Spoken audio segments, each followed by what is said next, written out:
రేవతుడి సత్యలోకయాత్ర. సూర్యవంశంలో పుట్టి ఇంతటి ప్రసిద్ధిని పొందిన శర్యాతికి అనార్తుడనే కొడుకు జన్మించాడు. అతడికి రేవతుడు జన్మించి రాజ్యం పాలించాడు. ఇతడు సముద్ర గర్భంలో కులస్థలి అనే మహానగరం నిర్మింపజేసి అరిందముడై సకల భోగాలు అనుభవించాడు. ఇతడికి 9 పుత్రులు ప్రభవించారు. వారిలో కుకుద్ని జ్యేష్ఠుడు. కడసారిగా ఆడపిల్ల పుట్టింది.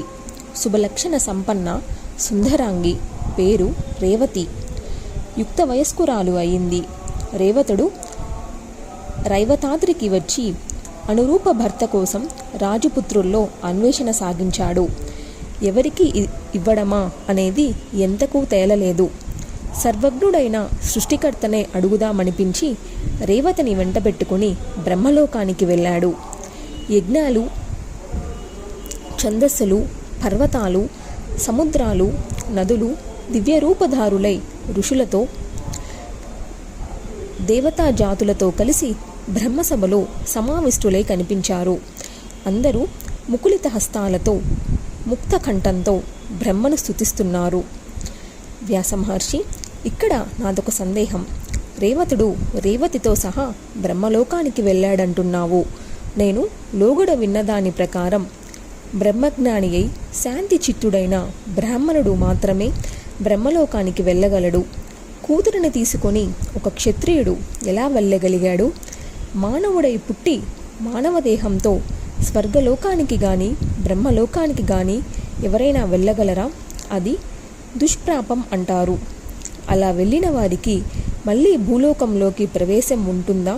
ఉంటే యథాతథంగా వస్తారా? ఏమైనా మార్పులుంటాయా? ఈ సందేహాలు నువ్వే తీర్చాలి. జన్మేజయ, అన్ని లోకాలు మేరు పర్వత శిఖరం మీద ఉంటాయి. ఇంద్రలోకం, అగ్నిలోకం, యమలోకం, కైలాసం, వైకుంఠం, అలాగే సత్యలోకం అన్నీ అక్కడే ఉన్నాయి. మీ వంశంలో అర్జునుడు ఇంద్రలోకానికి వెళ్ళి 5 ఏళ్ళు ఉండి వచ్చాడు.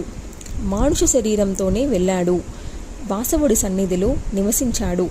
అలాగే కుకుత్సుడు మొదలైన రాజులు కూడా వెళ్ళగలిగారు.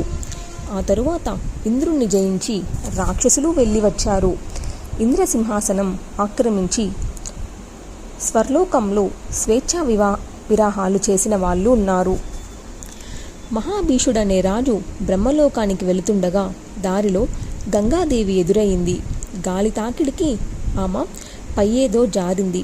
అర్ధనగ్నంగా నిలబడ్డ ఆ సుందరాంగిని చూసి మహాభిషుడు కామార్తుడై చిరునవ్వులు చిందించాడు. ఆవిడ కూడా అలాగే నవ్వింది. అది గమనించిన బ్రహ్మ ఇద్దరిని శపించాడు.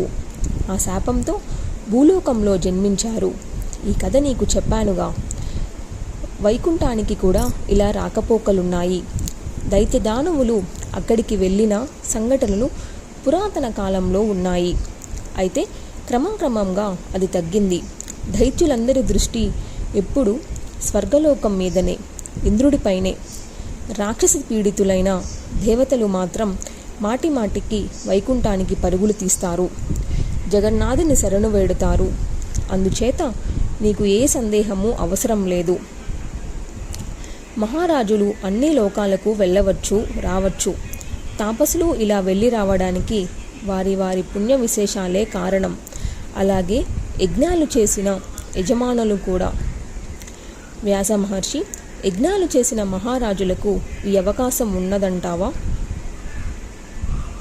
బాగుంది. ఇంతకీ రేవతుడు వెళ్ళి ఏం చేశాడు? బ్రహ్మను ఏమని అడిగాడు? తరువాత కథ ఏమి జరిగింది? దయచేసి వివరించు. జన్మేజయ, వీళ్ళు వెళ్ళేసరికి ఎవరో గంధర్వుడు ఏదో వినిపిస్తున్నాడు బ్రహ్మదేవుడికి. అది ముగిశాక రేవతుడు చతుర్ముఖుడికి నమస్కరించి తన కూతురుని చూపించాడు. ఈ అమ్మాయిని ఎవరికిచ్చి వివాహం చేయాలో దయచేసి తెలియజెప్పమని అడిగాడు. చాలామంది రాకుమారులను పరిశీలించాను, కానీ ఏ ఒక్కడూ నా మనసుకు పూర్తిగా నచ్చలేదు. ఏ నిర్ణయము చేయలేక నిన్ను అడిగి చేద్దామని ఇలా వచ్చాను. యోగ్యుడు, బలశాలి, సర్వలక్షణ సంయుతుడు, దానశీలి, ధర్మశీలి అయిన రాకుమారుణ్ణి వరుడుగా ఆజ్ఞాపించు. ఆ ప్రకారం అతడికి ఇచ్చి వివాహం జరిపిస్తాను అను అభ్యర్థించాడు. రేవతి బలరాముల వివాహం.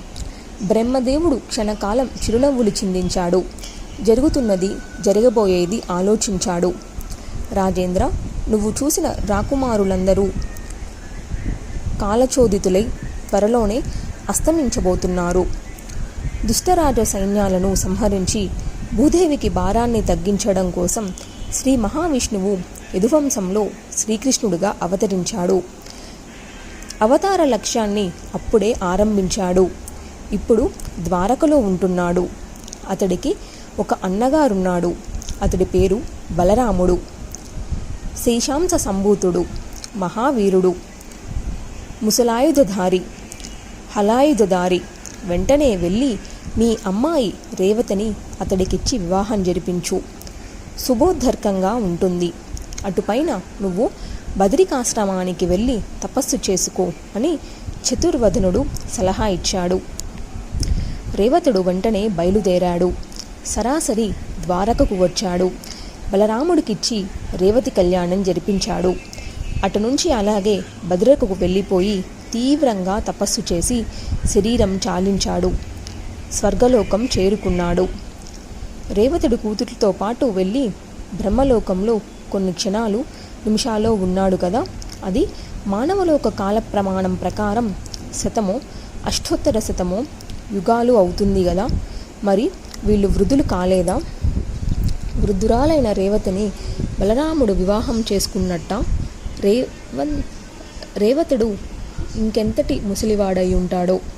అసలు ఇంతకాలం పాటు వాళ్ళకి ఆయు ప్రమాణం ఎలా నిలిచింది? జన్మేజయ, బ్రహ్మలోకంలో ముసలితనం, ఆకలి, దప్పిక, మరణం, భయం, అలసట ఇటువంటి అసలు ఉండవు. అది సరే, శర్యాతి సంతతి అయిన రేవతుడు బ్రహ్మలోకానికి వెళ్ళిన సందర్భంగా రాక్షసులు అదును చూసి కులస్థలి మీద దండెత్తి అతడి సంతాన్ని అంతటినీ సంహరించారు.